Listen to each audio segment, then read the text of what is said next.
Hello dear students, फिर से एक नए वीडियो में आप सभी का स्वागत है।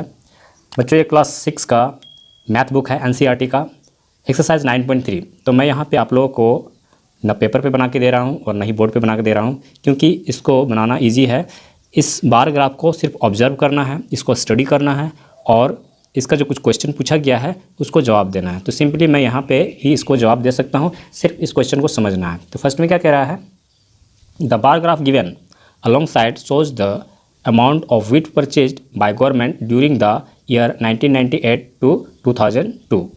बतला रहा है कि सरकार ने इस बार ग्राफ में मतलब दिखा रहा है कि सरकार ने 1998 से 2002 तक कितना अमाउंट में गेहूं खरीदा है। तो उसका यहाँ पे बार ग्राफ बना हुआ है और इसको स्टडी करना है। जैसे कि यहाँ पे दिया हुआ है, read the bar graph and write down your observation.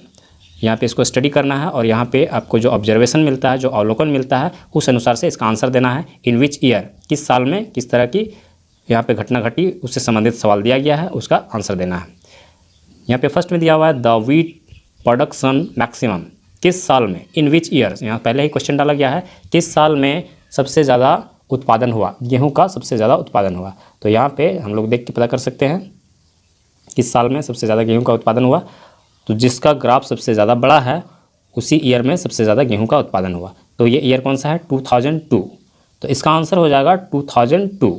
यहाँ पे ओनली 2002 लिखने से इसका आंसर हो जाएगा। मैं आपको स्क्रीन पे इसका आंसर लिख कर दे दूँगा।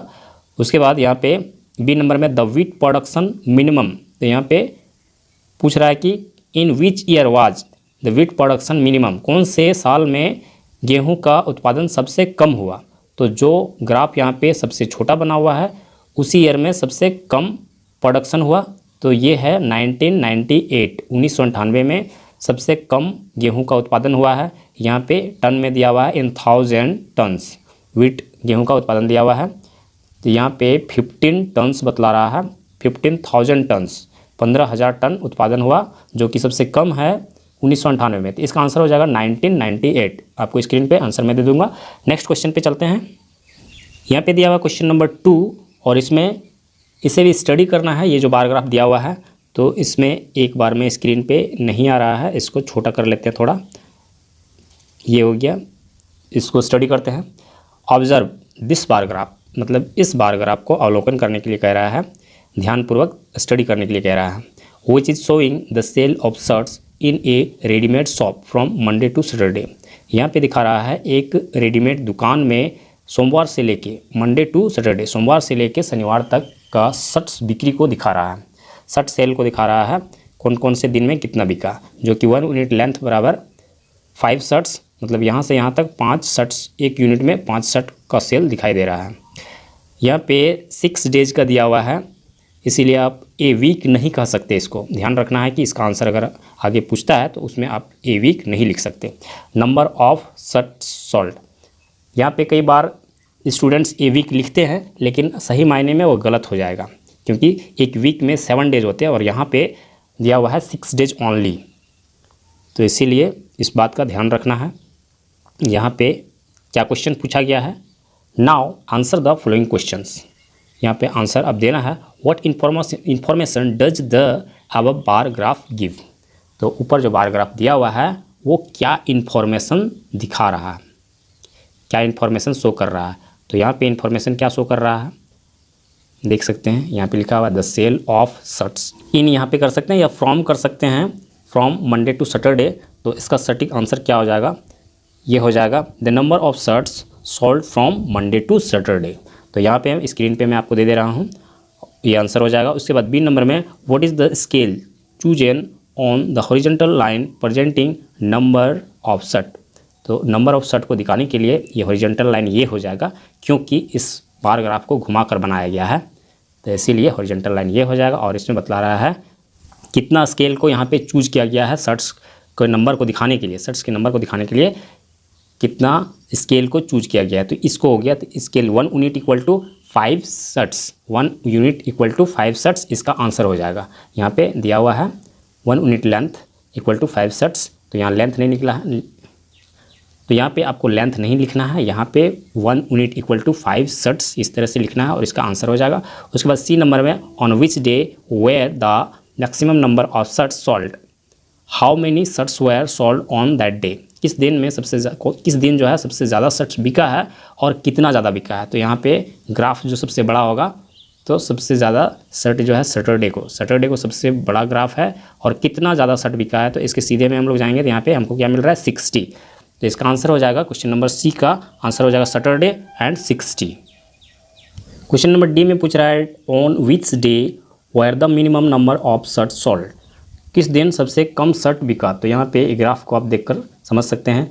सबसे छोटा ग्राफ किसका है, ट्यूसडे को सबसे छोटा ग्राफ है, इसका मतलब है कि इस दिन सबसे कम शर्ट बिके। इसका मतलब डी नंबर का आंसर हो जाएगा ट्यूसडे।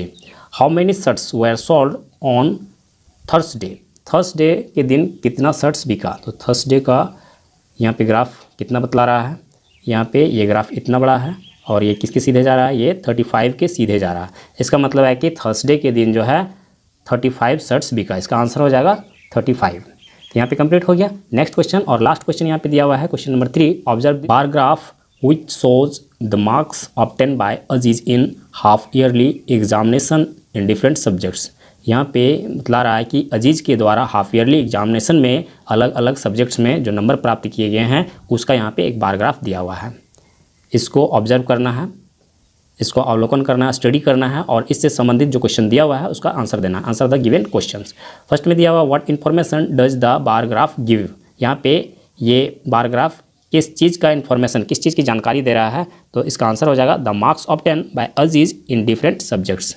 अजीज ने जो अलग अलग सब्जेक्ट्स में नंबर प्राप्त किया है उसका बार ग्राफ दिया हुआ है। Name the subject in which Aziz scored maximum marks.